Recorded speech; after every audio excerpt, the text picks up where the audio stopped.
হোজাইৰ দাঁতি কাষৰীয়া সমগ্ৰ অঞ্চল কপিলী নৈৰ বানৰ কৱলত।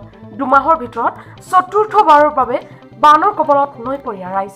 বানৰ কৱলত পৰি কুঙা হৈ পৰিছে গয়া। সমগ্ৰ খেতি পথাৰ পানীৰ তলত। ৰুবলৈ থোৱা কঠীয়া উটুৱাই লৈ গৈছে কপিলী নৈৰ বাঢ়নী পানীয়ে। জীৱকুলে আশ্ৰয় বিচাৰি থিতাপি লৈছে ওখ স্থানত। হোজাই নৈ পৰিয়া প্ৰায় 25খন গাঁও বানৰ কৱলত পৰিছে।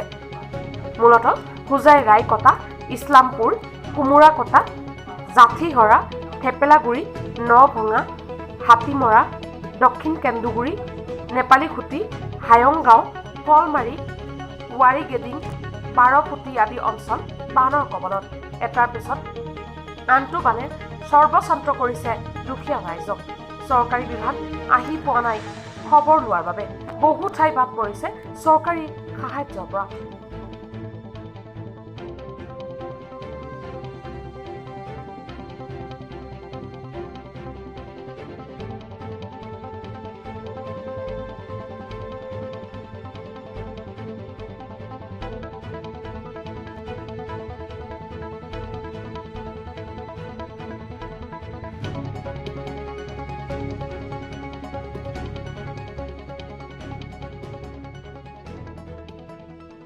হোজাইৰ পৰা কেমেৰা পাৰ্চন প্ৰশান্ত দত্তৰ সৈতে জিতেন শৰ্মা, ৰিপৰ্ট নিউজ 31 অসম।